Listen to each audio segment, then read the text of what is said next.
Beamy, Melissa, 45, hosting Christmas dinner for the whole extended family. Been planning this thing for weeks like it's a military operation. Every detail tuned just right.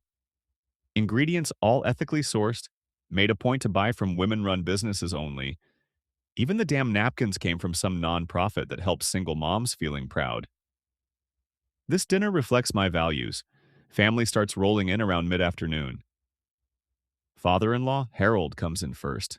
Slow steps husband, Brian, right behind him. Then my brothers-in-law, Eric and Kyle, dragging their kids along. My oldest son, Jake, 25, shows up last. Notice right away he looks tense, tight jaw, barely says hi. Brush it off. He's always had that broody thing. Everyone finally sits down at the table. I clear my throat. Time for my usual pre-dinner talk. Tell them this meal represents the invisible labor women like me do every holiday, while men sit around watching sports. We're in the kitchen holding traditions together. See a few people roll their eyes. Keep going anyway, this matters. Mention how Christmas stories always center men. The kings, the shepherds, Santa, all male voices. Say we should remember Mary and all the unnamed women behind the scenes. My youngest son, Luke, 18, already scrolling his phone. My daughter, Emily, 23, nodding along politely. Notice Jake hasn't touched his food, just staring straight at me. Eyes locked, uneasy feeling. Ask him if everything's okay. Tell him he seems off.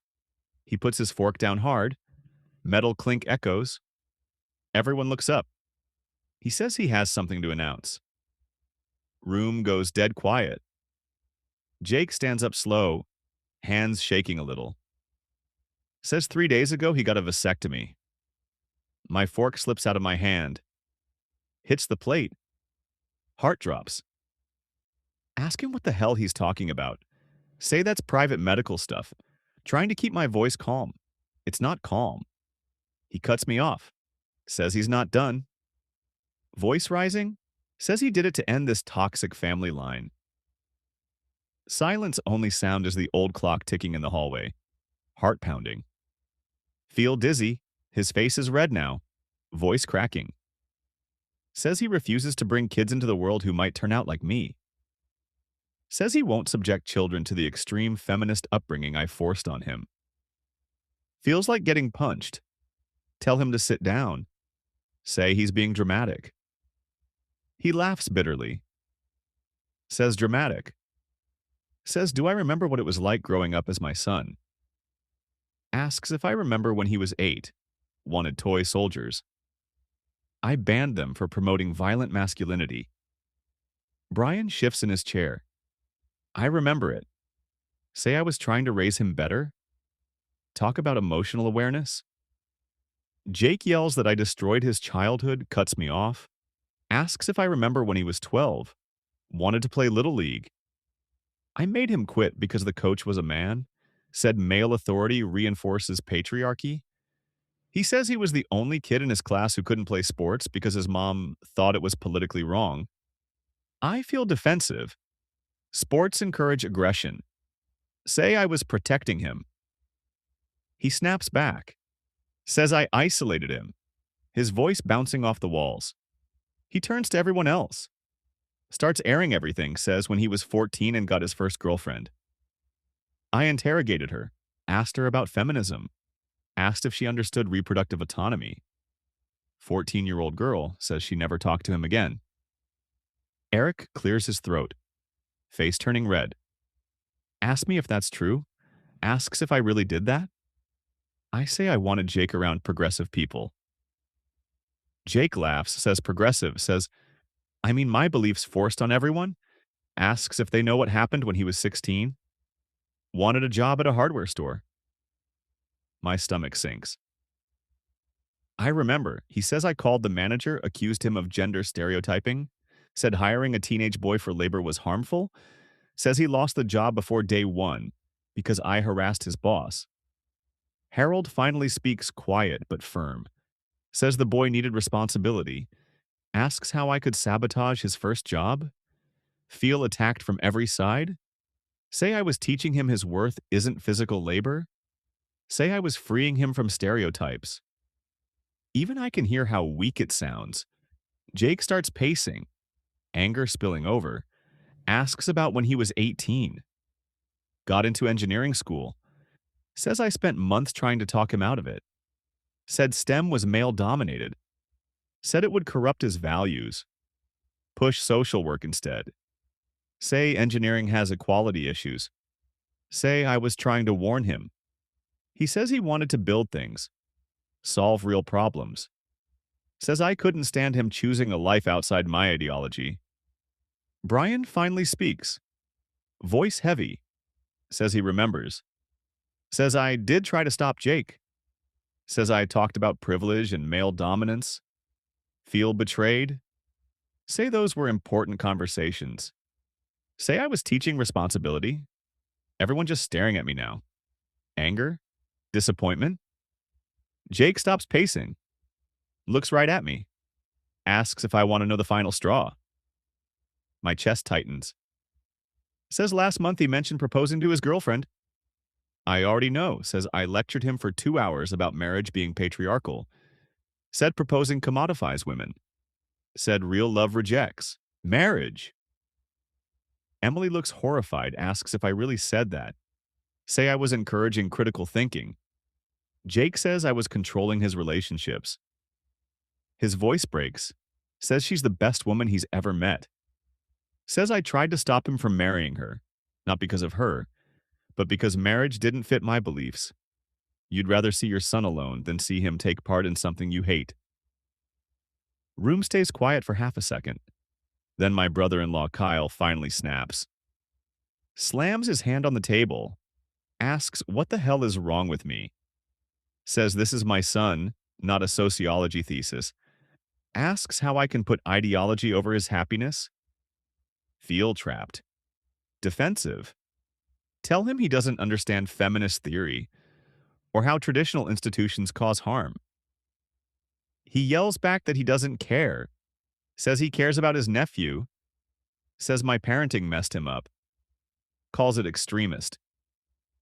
My youngest, Luke, finally puts his phone down, looks at me like he doesn't recognize me, says he's 20 now, says he's never brought a girl home because he's terrified of what I'd say to her.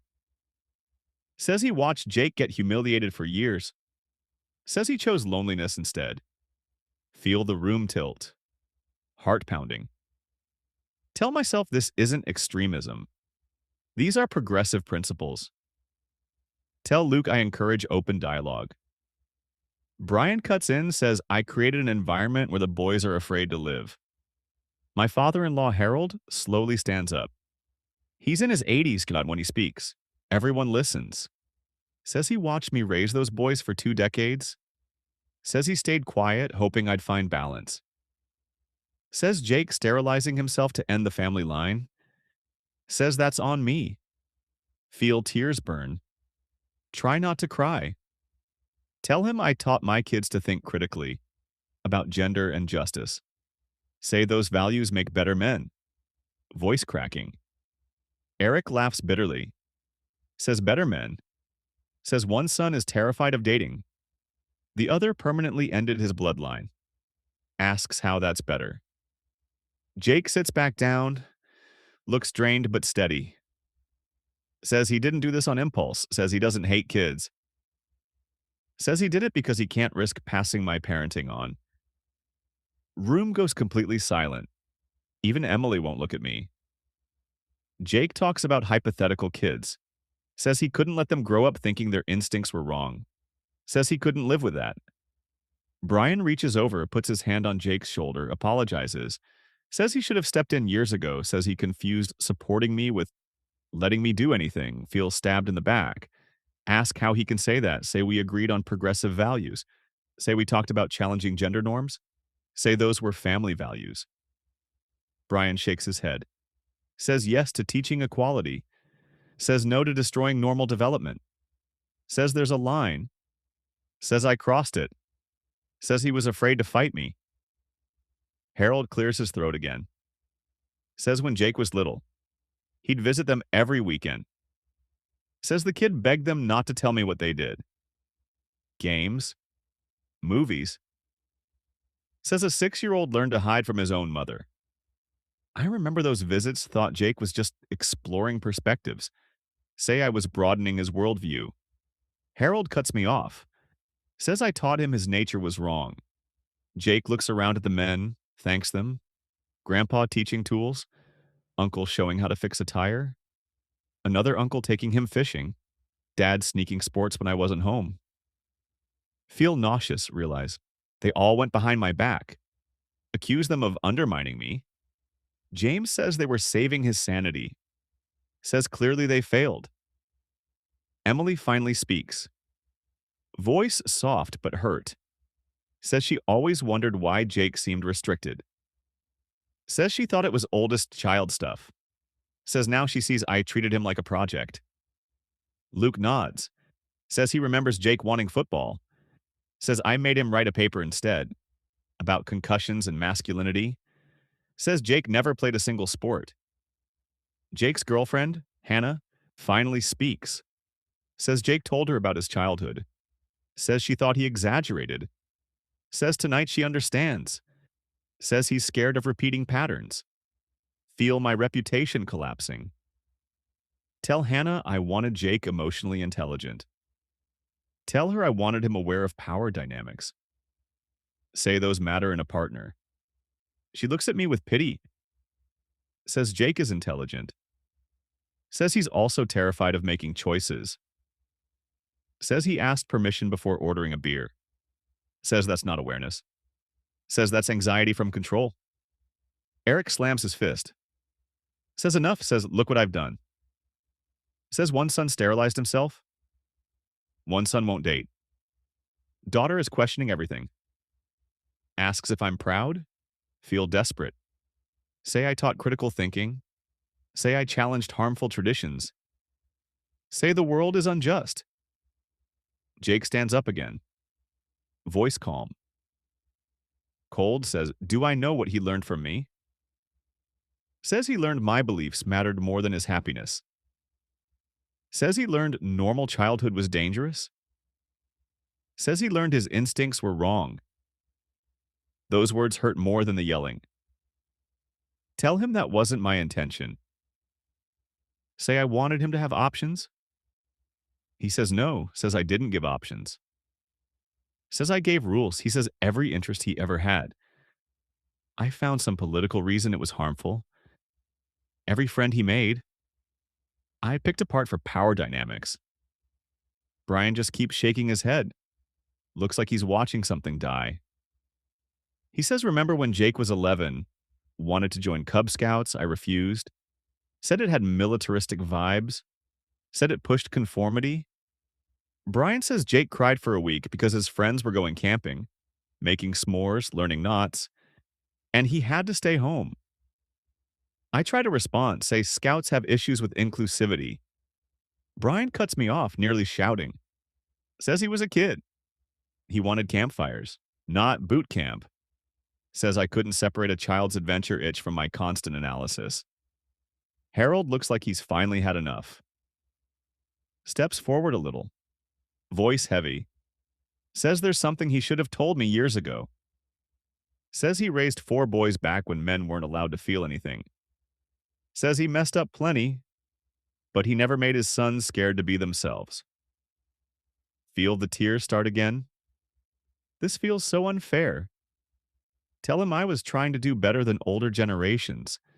Tell him I wanted sons who understood consent, equality, justice. Say that's an upgrade over old school masculinity. Harold nods once, says understanding those things is good, but not when it breaks basic human development. Says Jake should have been allowed to play like a normal kid, without commentary. Says he should have been able to like things, without ideological interference. Says I treated normal childhood like it was propaganda. Kyle looks at his own teenage boys, tells them to listen. Says their cousin didn't get to develop naturally, says I thought I was protecting him, but I smothered him.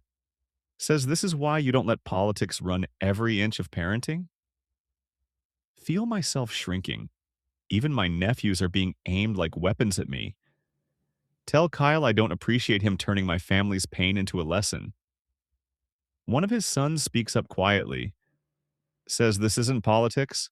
Aunt Melissa says this is cousin Jake being so miserable he permanently altered himself. Jake pulls out his phone, brings up a document, holds it out like evidence. Says he wants everyone to see it's real. Says it's the consultation paperwork one, where he had to explain his reasoning to the doctor. Says he wrote that he wanted sterilization to prevent psychological harm to future kids. Seeing it makes it feel final, like a door welded shut. I hear myself say it out loud, Jake. This is permanent. You can't just undo it. You might change your mind someday. He stares at me, says that's the point. Says he will never change his mind because he will never risk putting kids through what I put him through. His girlfriend Hannah reaches over, takes his hand, says they've talked about adoption, says Jake doesn't want biological kids, but he might raise kids who already exist. Kids who wouldn't inherit whatever is wrong with our family. Feel like I got kicked in the stomach. Tell Hannah that's cruel. Say we aren't dysfunctional. We're socially aware. She looks right at me. Says my son sterilized himself to get away from my influence. Says if that isn't dysfunction, then what is Luke suddenly speaks up? More emotion than I've heard from him in years. Says, Mom, I need to tell you something too. Says he's been seeing a therapist since he started college. Says she told him he has anxiety from feeling like he constantly disappoints authority figures. My chest cracks hearing it. Ask him why he never told me, say I could have helped him work through it. He cuts me off. Says I'm the reason he needs therapy. Says he can't make a decision without second-guessing if it matches my expectations. Brian puts his face in his hands, then looks up at me. Says both our sons are in psychological distress because of my parenting. Asks when I'm going to admit something went wrong. Asks when I'm going to take responsibility. Feel cornered. Need them to understand my intentions. Tell Brian everything I did was based on research about harmful masculine conditioning. Say I was trying to raise better men, men who wouldn't prop up oppression. Say these were evidence-based strategies meant to promote emotional health. Emily, who usually backs me, finally looks straight at me, says evidence-based parenting doesn't end with one son sterilized and the other in therapy. Says whatever research I followed, the results speak louder, says Jake and Luke are damaged. Eric stands up and starts pacing. Says he's listened to my justifications for 20 years. Says every time someone questioned me, I hid behind studies and theories. Says theories don't matter when the outcome is this catastrophic. Jake looks exhausted, but he's determined to finish. Says he wants to read something to everyone. Pulls a folded paper from his pocket. Says it's the letter he wrote to the doctor explaining why he wanted the vasectomy. My hands start shaking. Realize he's about to read his private thoughts out loud. Tell him please don't do this here. Say we can talk privately as a family. He says no. Says everyone needs to hear it. Says they watched it happen. Says they deserve the full scope of what my parenting did. He unfolds the paper, starts reading in a steady voice, says, Dear Doctor, Reynolds? Says he's requesting a vasectomy for psychological reasons. Says he was raised by a mother who put ideology over development. Says it left him terrified of repeating patterns. The room is dead silent. Just his voice. He keeps reading, says his childhood was constant political evaluation of normal things. Says play was judged for social meaning instead of being play. Says friendships were inspected for power instead of connection. Says hobbies were discouraged if they didn't match my principles. Feel like I'm watching my entire identity get pulled apart line by line.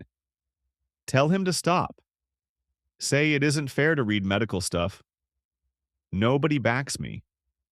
Even Emily is staring at the paper like it's scripture. Jake keeps going, says he's choosing sterilization because he can't trust himself to parent. Normally, says years of conditioning left him unable to tell boundaries from control. Says he'd rather erase the possibility of kids that than risk damaging them like he feels damaged. Harold wipes his eyes, voice trembling, says he's proud of Jake for breaking the cycle, says it takes courage to stop dysfunction, even when it comes from good intentions. Feel attacked again. Tell Harold he's acting like I abused them. Say I never hit them, never screamed, gave them everything they needed, gave them opportunities for intellectual and emotional growth most kids never get. Brian looks at me with this deep sadness, says abuse isn't only bruises, says emotional manipulation and psychological control can wreck a person, says I taught our sons their natural impulses were dangerous. Then he hits me with the comparison, says, how is that different from religious fanatics telling kids normal desires are sinful? That comparison lands like a slap. I snap back. Ask how he can compare progressive parenting to religious fundamentalism. Say we were teaching our kids to question harmful systems, not follow random rules. Say social justice isn't religious dogma. Kyle lets out a harsh laugh. Says listen to yourself. Says that's exactly what fundamentalists say. Says they think they're protecting kids from secular harm. Says I thought I was protecting mine from patriarchy. Says different content. Same mechanism. Jake folds the letter back up. Looks straight at me. Says he doesn't hate me. Says he doesn't think I'm evil. Says he'll never forgive me for choosing beliefs over his mental health. Says he will never put another child through what I put him through.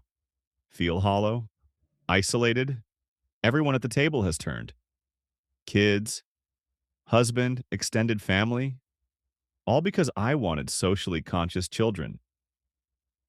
Hannah speaks one last time, says they debated telling me about the vasectomy, says they decided I deserved honesty, but also needed to see the consequences. It hits me. This wasn't spontaneous. This dinner was planned. This was an intervention. Ask them if they orchestrated all of it. Jake nods slowly. Says yes. Says everyone's been worried for years. Says nobody wanted conflict. Says the vasectomy forced honesty. Brian reaches for my hand. I pull away. Says they aren't trying to humiliate me. Says they want me to understand why the boys are struggling. Says they love me, but can't keep enabling damage. Look around the table. Faces that once showed respect, now just disappointment, anger, pity, everything I believed in reduced to extremism. Emily finally speaks, says she's afraid to have kids too, says she's scared of becoming like me, says she doesn't trust herself not to repeat my mistakes, feel the last support collapse. Even my daughter, Jake, stands. Puts on his coat, says he's said everything he needs to say, says they're going to Hannah's parents' house, says maybe next year can be normal. No lectures, no ideology. Luke stands too, says he's going with them. Says he can't pretend this is normal. Emily stays seated, won't look at me, says she'll help clean. Then she's going home, says she needs time. The men clear the table in silence. My perfect Christmas unraveling. My victory dinner turning into humiliation. Sit alone at the head of the table. Notice the irony. Men doing the cleaning.